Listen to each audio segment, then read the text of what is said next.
yang saya dapat itu dulu ya di UGM gitu, dan pengajarnya ini adalah Bu Yekti.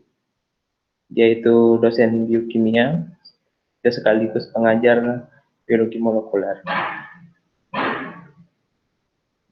Ya nanti semoga dipahami ya. Oke, sebagaimana kalian ketahui ya, itu transkripsi itu terjadi setelah replikasi DNA. Nah, setelah adanya replikasi DNA akan melakukan proses yang namanya transkripsi. Kemudian transkripsi ini akan terjadi berikutnya ini, yaitu penerjemahan atau translasi dari protein. Kemudian itu transkripsi itu dipengaruhi oleh perubahan lingkungan yang akan mengaktifkan atau menonaktifkan gen dan dihasilkan protein-protein yang gunanya itu untuk menghadapi perubahan lingkungan. Selain fungsi utamanya untuk metabolisme makhluk hidup, baik itu pertumbuhan dan perkembangan dan lainnya. Kemudian pengaturan transkripsi ini itu gunanya yang pertama adalah ekspresi gen saat diperlukan, misalnya untuk pertumbuhan dan perkembangan atau menghadapi perubahan lingkungan, baik itu stres ataupun terjadi luka pada tubuh sehingga terjadi regenerasi pada makhluk hidup, atau itu represi, menonaktifkan gen yang tidak diperlukan sehingga tidak terjadi perubahan pada makhluk hidup yang menyebabkan cacat pada makhluk hidup. Kemudian pengaturan transkripsi ini juga penting untuk menjaga sumber energi, yaitu dari protein itu, misalnya kita kekurangan sumber energi dari karbohidrat, dan juga menghindari ekspresi gen yang tidak diperlukan seperti yang tadi saya jelaskan. Kemudian pengaturan transkripsi ini ada 3 macam ya, ada dari sini replikasi, transkripsi, dan protein. Kemudian transkripsi ini itu tahapannya ada inisiasi atau permulaan transkripsi, kemudian elongasi, yaitu perpanjangan sekuen RNA-nya, kemudian diakhiri dengan terminasi atau berakhirnya suatu sekuen RNA yang ditranskripsi. Kemudian di transkripsi itu, prosesnya itu ada capping ini, itu penambahan tudung atau penutup pada ujung 5, nanti bisa dilihat di sini. Kemudian ada proses splicing, di sini ada pemotongan protein-protein yang tidak diperlukan yaitu intron, kemudian terjadi penyambungan protein yang diperlukan yaitu exon, kemudian ada polydinylasi, kemudian ada turnover. Nanti di sini dijelaskan. Terus setelah itu akan masuk ke tahap translasi, penerjemahan, kemudian ke proses protein processing atau pelipatan protein menjadi protein yang fungsional atau protein yang sudah aktif. Nah, ini transkripsi prokaryotik pada materi sebelumnya ya, pada bakteri itu di prokaryotik itu yang berperan adalah ini ya, operon, yaitu kelompok gen-gen yang saling berhubungan yang ditranskripsi oleh promotor yang sama. Kemudian ini bentuknya ini dari operon ini ya, seperti ini, memanjang menjadi RNA polisistronik. Kemudian gen-gen multiple ditranskripsi sebagai satu transkrip ini. Karena bakteri itu tidak punya nukleus, sehingga transkripsi dan translasi itu dapat terjadi secara bersamaan. Jadi waktunya sangat singkat. Kemudian struktur RNA itu mengandung ribosa, massa nitrogennya sudah diketahui, yang berubah itu timin menjadi urasil. Kemudian secara kimia berbeda sedikit dengan DNA, tetapi secara struktural memiliki perbedaan yang besar. Bentuknya jalin tunggal, kemampuannya itu melekuk membentuk struktur 3 dimensi pada protein sehingga proteinnya dapat fungsional atau aktif. Nah, ini variasi struktur RNA, ada struktur sekunder dan tersier. Di struktur sekunder ini ada wilayah batang double helix ini. Kemudian ini bentuk hairpin atau jepit rambut. Kemudian di struktur tersier ini terjadi pelipatan protein menjadi protein yang fungsional. Dan RNA ini lebih mirip protein daripada DNA. karena DNA itu strukturnya masih double helix. Kemudian domain struktur dihubungkan oleh domain yang lebih fleksibel sehingga fungsinya itu akan berbeda-beda. Contohnya ini ribosim, fungsinya untuk mengkatalisis RNA.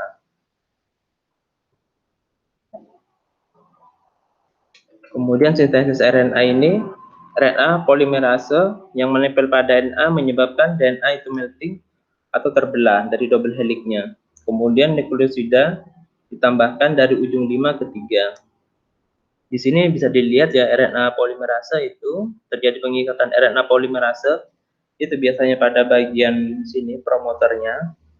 Setelah terjadi pengikatan RNA polimerase pada bagian promoter, akan terjadi pemisahan DNA ini yang ditambahkan dengan enzim helikase biasanya. Kemudian di sini pasangan basa dari nukleotida pertama trifosfat untuk memulai basa di DNA ini ada komplemennya, kemudian pengikatan nukleotida trifosfat kedua dan formasi ikatan fosfodiester di ujung 5 dan di 3 hidroksil pada nukleotida sebelumnya. Kemudian yang kelima itu terjadi pengikatan dan penambahan 3 nukleotida trifosfat. Selanjutnya proses dengan setiap ini berturut-turut nukleotida trifosfat sebagai RNA polimerase yang bergerak sebagai template DNA. Nah, ini jenis-jenis RNA. Seperti sebelumnya sudah diketahui ada beberapa macam. Ada messenger RNA, yaitu gen yang mengkode protein. Kemudian ada ribosomal RNA, fungsinya membentuk ribosom. Ada tRNA, adaptor yang menghubungkan asam amino dengan RNA selama transkripsi. Nah, ini mRNA ini dari transkripsi, kemudian tRNA ini dari ribosom. Kemudian ada small regulatory RNA, disebut juga non-coding RNA. Nah, ini tadi ya sudah dijelaskan pengaturan IMSI itu pengaturan inisiasi biasanya paling penting. Kemudian di inisiasi ini ada RNA polimerase yang simbolnya ini ada alfa, beta, dan theta. Kemudian di inisiasi itu ada faktor-faktor transkripsi, ada promoter DNA, tempat terjadi sisi pengikatan RNA polimerase, kemudian ada bagian sisi pengikatan operator dan represor, kemudian ada sisi pengikatan faktor transkripsi lainnya. Kemudian di sini juga ada juga ini sisi awal dari proses terjadinya transkripsi. Nah, di inisiasi ini RNA polimerase itu ada 4 subunit. Kemudian sigma faktor theta itu menentukan spesifitas atau ini promoter tertentu. Kemudian simbol plus sama theta ini itu sama dengan holoenzim.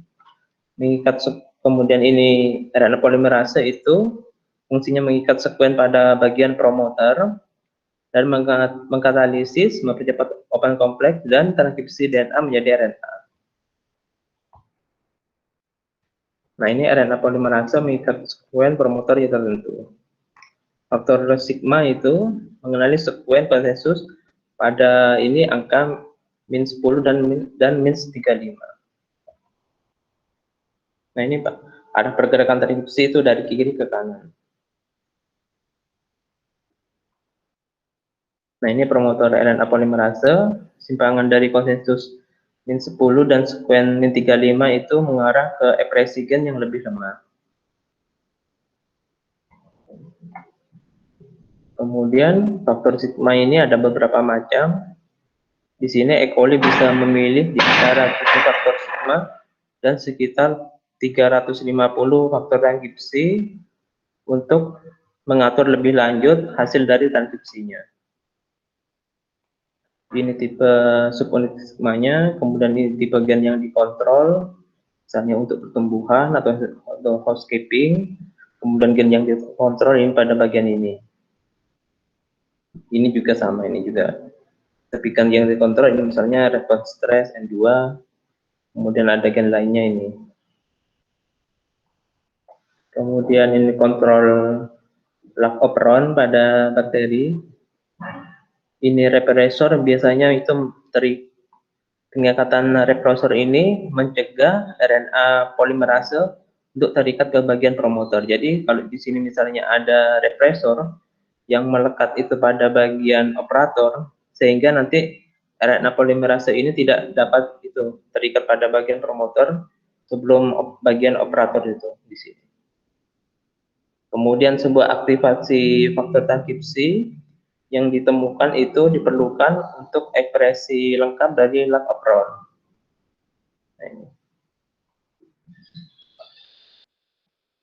Nah ini lac operon ada aktivator dan represor ya. Nah ini bagian promotor, ini operator, kemudian ada cup ini.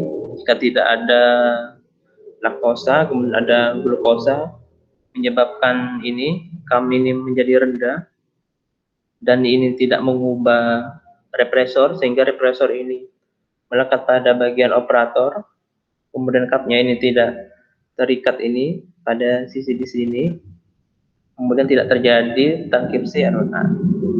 Kemudian dengan adanya laktosa dan glukosa, laktosanya ini mengubah konformasi dari protein represor ini sehingga tidak terikat pada bagian operator dan RNA polimerase melekat pada bagian promotor, tetapi transkripsinya berjalan dengan lambat dengan adanya keberadaan glukosa. Kemudian adanya laktosa dan tidak adanya glukosa menyebabkan kamnya itu tinggi sehingga kam itu melekat pada bagian cup ini, kemudian juga mengubah konformasi protein ini represor sehingga tidak melekat pada bagian ini operator dan RNA polimerase melekat pada bagian ini promotor dan berhubungan dengan ini kam hingga menyebabkan transkripsi itu berjalan dengan cepat. Kemudian faktor-faktor yang mengaktifkan transkripsi itu ada helix turn helix yang mengikat pada bagian major grup DNA. Kemudian ada juga HTH merupakan salah satu dari banyak transkripsi faktor motifnya. Di sini nanti bisa dilihat ya bagian major grupnya itu dari ini minor group dari atas ke bawah, kemudian major group itu bisa dilihat dari bawah ke atas.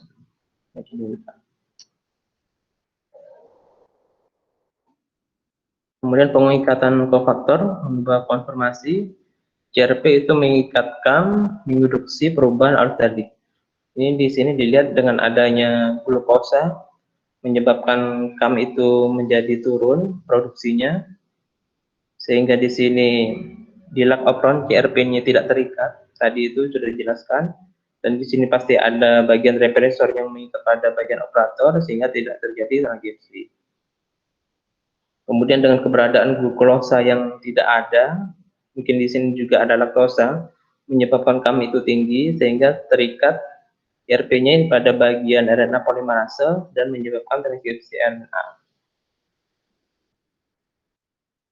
Ini pengikatan kerjasama antara CRP dan RNA polimerase. Income-nya, ini RNA polimerasenya melekat pada bagian promoter, kemudian ini wilayah kontrol labs. Nah, keduanya ini bila terikat dengan sempurna seperti ini, maka pengikatannya akan lebih stabil daripada hanya protein saja.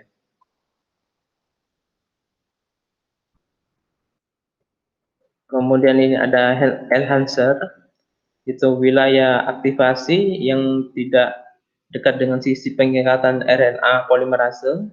Nah ini bisa dilihat antara sini dengan sini itu tidak berdekatan. Kemudian ASI ini ada NTRC, asimilasi nitrogen, yang meregulasi atau mengatur protein. Contohnya NTRC itu diperlukan untuk RNA polimerase untuk membentuk open complex. Kemudian NTRC ini diaktifasi oleh P ini, mungkin ini fosfat. Kemudian NTRC ini P terikat dengan DNA membentuk ini lekukan yang ada di atas di RNA polimerase. Ini RNA polimerase yang menginisiasi sinyal transkripsi dari sigma 54.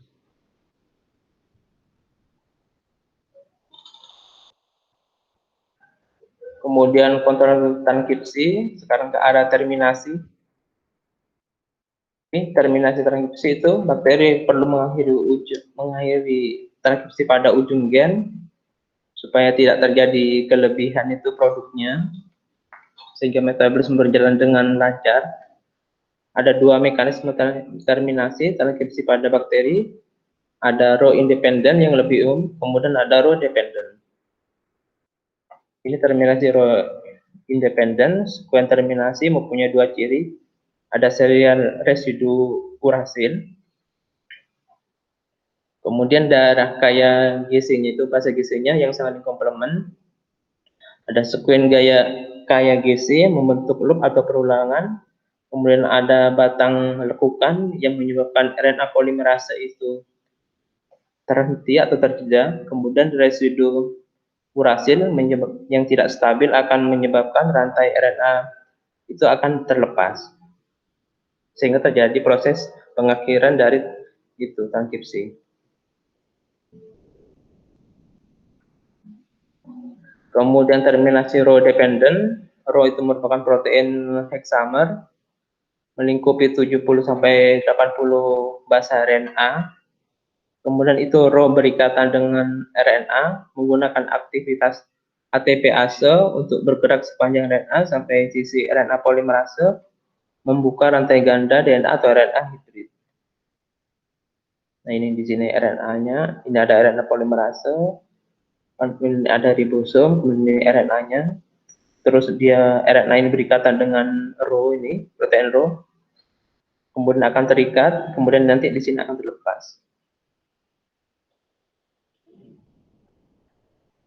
Kemudian transkripsi eukariotik, faktor-faktor transkripsi mengikat daerah promotor dari gen, RNA polimerase 2 kemudian mengikat promotor untuk memulai transkripsi pada sisi awalnya ini. Kemudian enhancer adalah sekuen DNA di mana faktor transkripsi spesifik aktivator terikat untuk meningkatkan laju transkripsi. Ini bagian sisi enhancer, kemudian ada protein aktivator melekat pada sini. Kemudian di sini promotor, ada RNA polimerase. Kemudian ada ini faktor transkripsi juga melekat pada sini. Kemudian di sini akan terjadi ini sintesis RNA atau transkripsinya. Kemudian transkripsi eukariotik, aktivator dan mediator juga diperlukan untuk fungsi faktor-faktor transkripsi. Koaktivator dan mediator ini mengikat faktor transkripsi dan bagian lain dari komponen atau aparatus transkripsi.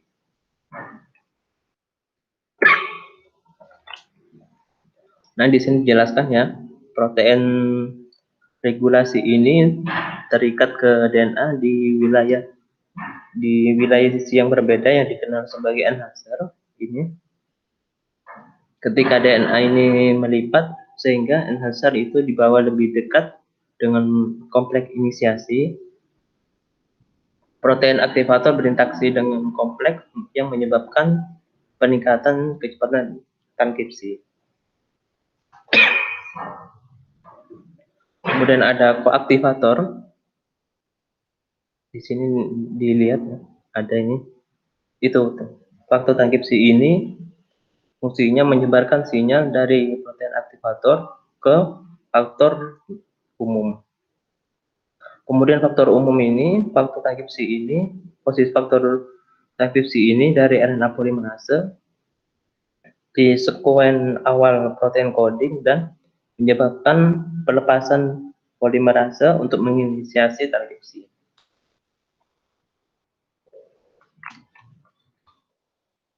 Kemudian untuk struktur kromosom eukariotik dan eukariotik dikemas dalam kromatin. Struktur kromatin berhubungan secara langsung dengan pengaturan ekspresi gen.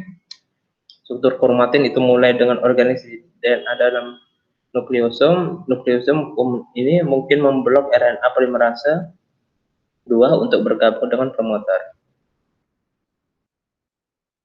Kemudian ada metilasi penambahan CH3 pada DNA atau protein histone yang berhubungan dengan pengaturan ekspresi gen. Kelompok nukleotida sitosin yang termetilasi atau ditambahkan CH3 ini akan mengikat protein yang menghambat aktivator untuk terikat dengan DNA. metilasi pada protein histone berhubungan dengan inaktivasi daerah kromatin. Ini fosfat, kemudian ini basa sitosin, kemudian ada metilasi atau penambahan CH3-nya. Di sini bisa dilihat ya, ini nukleosom ini memblok pengikatan RNA polimerase 2 ke bagian promotorin. Kemudian di sini ada ekor histone dari asam amino, antiluminus, kemudian penambahan kelompok ini asetil ke ekor histone, mengubah bentuknya yang ini kuat sehingga DNA ini akan tersedia untuk melakukan proses transkripsi. Kemudian regulasi transkripsi akhir, pengaturan ekspresi gen biasanya itu melibatkan pengaturan inisiasi transkripsi, tetapi ekspresi gen dapat dikontrol setelah transkripsi. Dengan mekanisme seperti ini ada RNA interferon, alternative splicing, RNA editing, dan degradasi RNA atau penghancuran mRNA. Nah, regulasi post transkripsi ini RNA interferon itu melibatkan pemakaian molekul small RNA, enzim Deacer memotong double strand RNA menjadi potongan-potongan kecil RNA. Ada mikro RNAs yang terikat dengan komplemen RNA untuk mencegah terjadinya translasi. Kemudian ada small interfering RNA yang mendegradasi partikel RNA sebelum terjadinya translasi.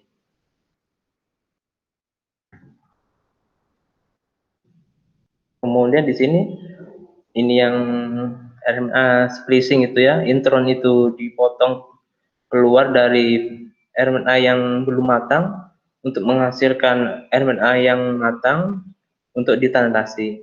Kemudian alternatif splicing ini mengenali sisi pemotongan yang berbeda di tipe jaringan yang berbeda. RNA yang matang di setiap jaringan dari ekson yang berbeda menghasilkan produk polipeptida atau produk protein yang berbeda dari gen yang sama.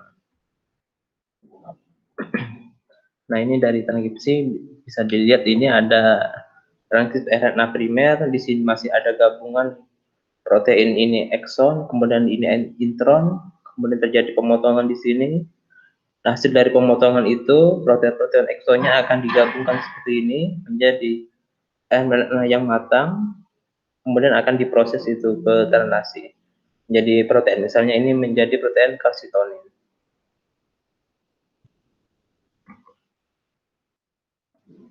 Kemudian RNA editing itu menciptakan RNA yang matang yang sebenarnya tidak dikoder oleh genom. Sebagai contoh, apolipoprotein B ini hadir di 2 isoform. Satu isoform dihasilkan oleh perubahan RNA untuk menciptakan stop codon. Kemudian RNA editing ini adalah jaringan yang tertentu.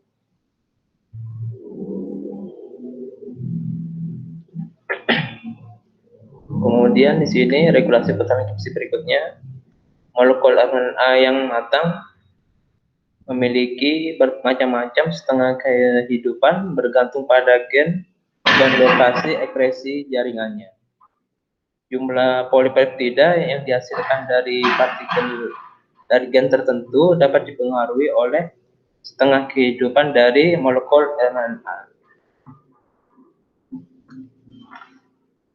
Ya, di sini bisa dilihat permulaan transkripsi itu sebagian besar kontrol dari ekspresi gen diperoleh dengan mengatur frekuensi inisiasi transkripsi. Kemudian di sini dijelaskan juga ada RNA splicing. Ekspresi gen dapat dikontrol oleh perubahan kecepatan pemotongan di eukariot. Alternatif splicing ini dapat menghasilkan banyaknya RNA dari satu gen. Kemudian ini pesan melalui membran nukleus ini, ekspresi gen dapat diregulasi oleh jalur pengontrolan atau efisiensi dari saluran transportasinya. Kemudian di sini ada pengerusakan atau penghancuran dari transkripsi, banyaknya enzim dapat mendegradasi RNA dan ekspresi gen dapat diregulasi oleh modulasi tingkat untuk transkripsi yang dilindungi.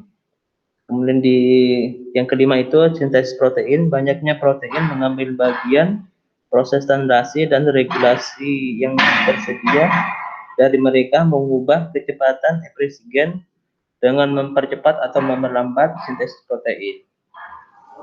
Kemudian yang keenam ini modifikasi standarisasi akhir, fosforilasi dari atau modifikasi senyawa kimia lainnya dapat mengubah aktivitas protein setelah diproduksi. Kemudian senyawa penghambat transkripsi itu di bidang kedokteran ini perlu ya, misalnya untuk menghambat suatu makhluk hidup itu berkembang dalam makhluk hidup yang merugikan, itu ada macam-macamnya, sehingga tidak terjadi proses transkripsi atau kemudian translasi, gunanya itu untuk mematikan suatu makhluk hidup itu yang merugikan.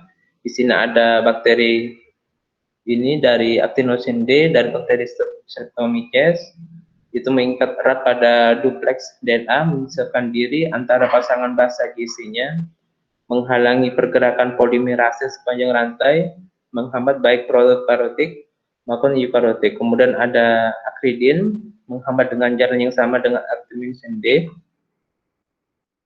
Kemudian ada rifampicin dari Streptomyces juga, menghalangi pembentukan ikatan fosfodiester pertama, tidak menghalangi pemanjangan rantai, mengikat pada subunit beta polimerase RNA, kemudian tidak menghambat sintesis RNA pada eukariot.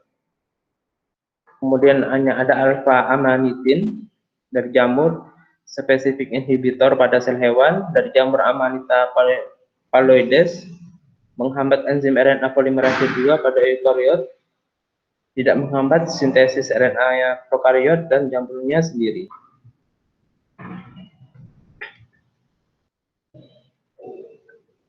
Oke, ada yang mau ditanyakan? Saya, Pak. Ya. Ini, Pak, kan tadi senyawa penghambat transkripsi. Apa bisa dari dua senyawa dari beberapa senyawa itu menghambat virus, Pak? Maksudnya menghambat apa sih? Iya, Proses maksudnya pertumbuhan virus itu ya. Iya. Ya bisa, kalau misalnya itu sudah dilakukan uji coba ke virusnya, itu pada kan virus kan juga berkembangnya kan pasti melalui itu kan proses rangkaian sentral dogma biologi di makhluk hidup, baik itu memperbanyak dirinya itu dengan cara memperbanyak DNA-nya, kemudian dilakukan transkripsi untuk apa ya, penyalinan RNA-nya itu sebanyak, kemudian ditranslasi untuk dibaca proteinnya dan bergabung dengan protein makhluk hidup. Jika itu sudah diuji dan juga itu berhasil, ya pasti bisa gitu. Kan juga itu kan apa, obat-obat antibiotik juga kan ya kemungkinan juga menghambat itu, tidak membunuh virus tapi menghambat prosesnya itu, baik itu proses replikasi atau transkripsinya gitu. Kalau dari beberapa senyawa ini, kira-kira bisa enggak, Pak, untuk COVID ini, Pak?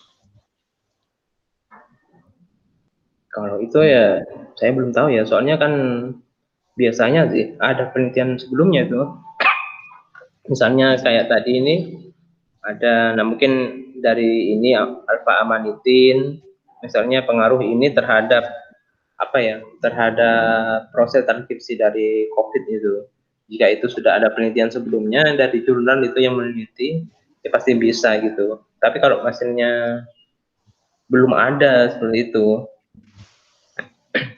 ya kalau belum ada seperti itu kan kita belum tahu gitu. Apakah bisa menghambat dari proses transkripsi, replikasi atau translasi pada COVID-nya itu. Gitu.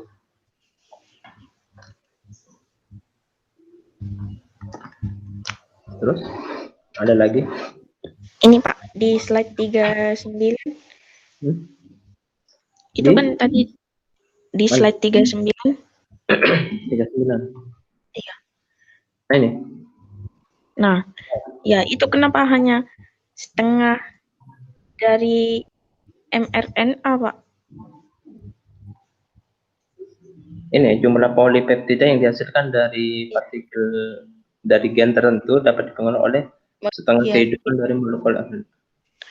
Kenapa hanya setengahnya, Pak? Tidak penuh itu ya. Iya. Ya ini kan dari molekul RNA ini kan dia itu RNA itu sifatnya itu tidak stabil Pak, seperti double helix DNA. Bentuknya kan dia jalin tunggal. Nah, kalau jalin tunggal itu dia itu bisa cepat mudah rusak gitu dalam tubuh itu. Baik itu terdegradasi oleh enzim, kan tadi banyak kan itu banyak Iya, Pak. macam enzim yang dapat merusak itu RNA itu. Seperti itu. Jadi dari setengahnya itu yaitu kalau misalnya dia itu dari RNA-nya aja sudah tidak stabil, cepat rusak, yaitu dari setengahnya itu sudah bisa hidup bisa tidak seperti itu. Seperti itu sih menurut saya. Iya, Pak. Terus yang di ini, Pak, di slide 37. Setuju. Ya. Ya. Kenapa? Itu menghasilkan protein. Exon. Ya. Iya. Ini kenapa berbeda, Pak? Berbeda gimana? Ini apa? Oh Hasilnya, ini. Pak. Iya. Hasilnya. Yang tadi kan dijelaskan itu kan RNA itu lebih mirip ke protein dari satu gen kemudian dihasilkan polipeptida yang berbeda. Misalnya di sini nanti polipeptida yang berbeda itu kan nanti dari basa nitrogen RNA ini kan pasti kan berbeda di situ. Misalnya sini ATGC terus ini ada CTG. Kemudian di sini gitu. Itu maksudnya. Jadi proteinnya berbeda itu, tidak sama. Iya, Pak. Gitu. Terus itu, Pak, lagi yang 29. Mungkin ya, di slide 29.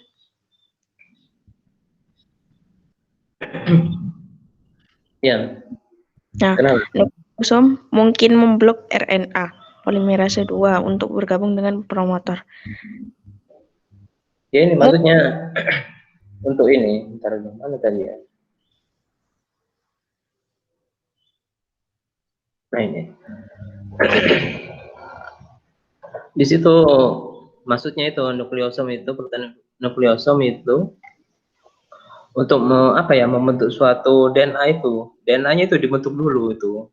Dibentuk menjadi suatu bentuk padatan itu dengan nukleosom ini menjadi bulatan seperti ini.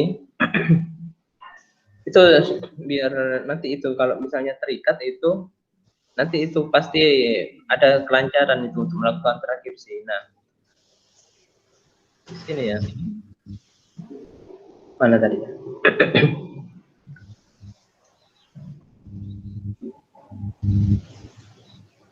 Itu nukleosom mungkin memblok RNA polimerase 2 untuk bergabung dengan promoter.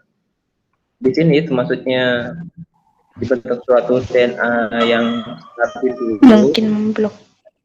Jadi bentuk menjadi suatu itu di kelompok aset ini yang akan memproduksi dirangkai dulu seperti ini.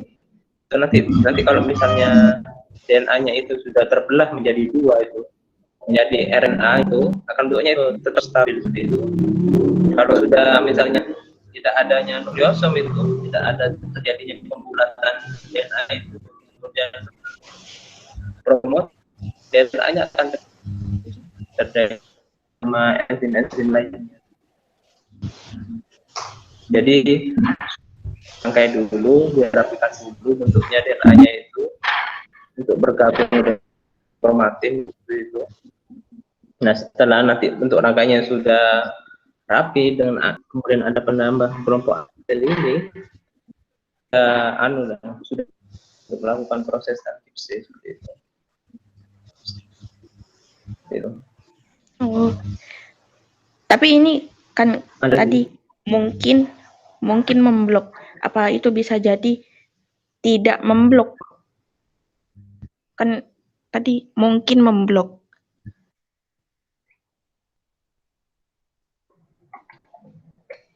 Iya, bisa jadi dia itu RNA 2 itu. Ya, kalau misalnya dia tidak memblok RNA polimerase gitu, ya kemungkinan nanti ini akan terjadi transkripsi juga ini sih. Mana dia? Mana tadi? Nah ini nukleosa memblok pengikatan RNA polimerase 2 ke bagian promoter. Ya kalau misalnya dia tidak pada bagian promoter, ya pasti itu terjadi transkripsi itu. Tapi itu tadi kan terjadi pengihatannya dulu, dirapikan, kemudian di ekor histonnya ini dari asam aminonya itu ditambahkan kelompok asetil ini untuk terjadinya nih proses transkripsi. Oh. Oke. Iya Pak.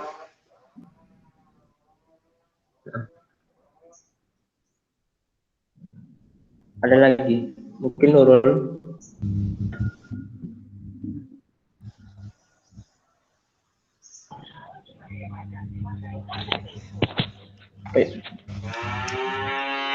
Hai Nurul.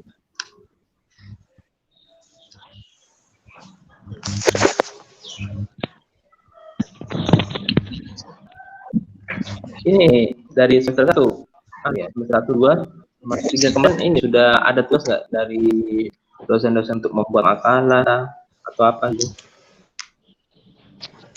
Sebenarnya Belum ya? di semester 1 itu memang sudah ada ya Pak. Maksudnya dosen-dosen sudah memberikan tugas-tugas itu untuk membuat makalah. Kalau Desi ya mungkin sudah ya. Iya Pak. Iya. Ya ini saya untuk melatih juga ini untuk Nurul sama Valen gitu. Kalau enggak saya kasih tugas gitu daripada nanti kan apa di daring ini kan pasti kan melalui online saja gitu. Itu maksudnya tugas bagaimananya Pak? Kalau Desi sudah pernah buat makalah? Buat makalah di biologi maksudnya Pak? Enggak, di ekonomi. Sering Pak.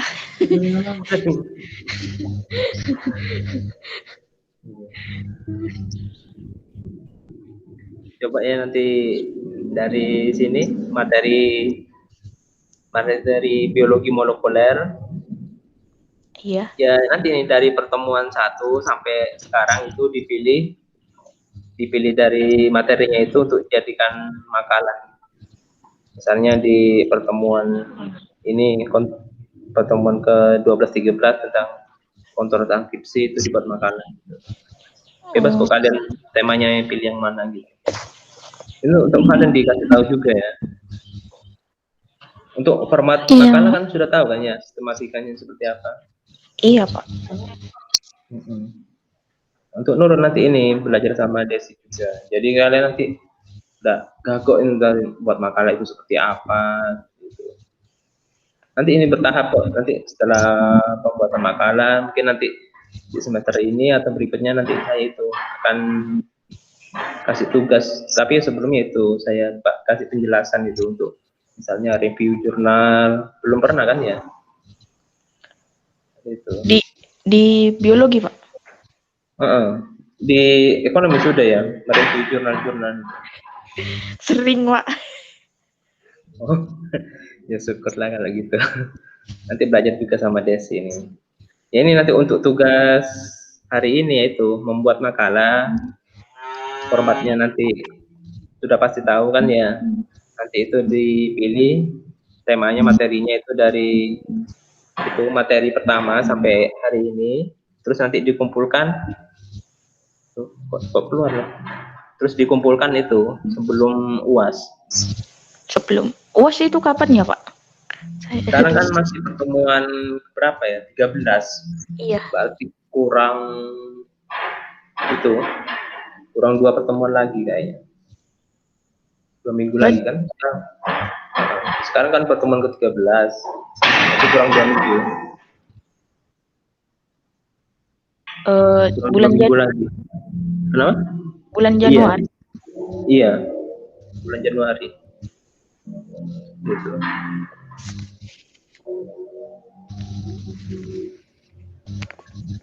Nurnya kok keluar ini? Kenapa dia? Saya tidak tahu, Pak.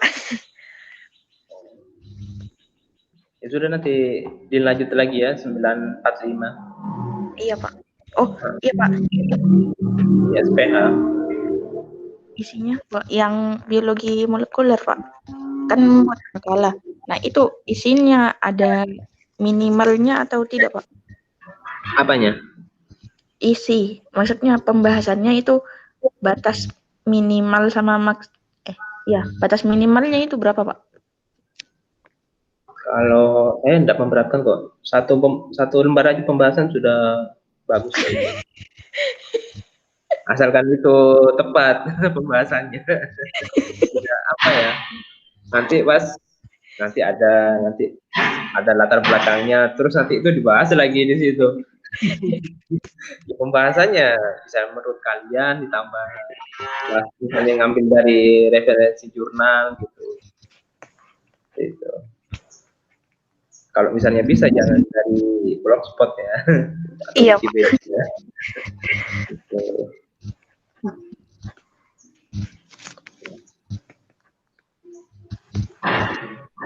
Itu dah. Iya Pak, siap Pak. Nanti dikasih tahu ya sama Nur sama Valen itu. Kemarin juga suruh presentasi tidak mau. Sebenarnya ya kalau ada tugas, kalau ada apa saya kirim di grup itu Pak, di grup mahasiswa. Tapi masalah mereka ngerjakan atau tidak, saya tidak tahu Pak. Tapi yang jelas kasih tahu Pak. Saya di classroom ini nanti saya tugasnya itu. Saya nanti tuliskan gitu.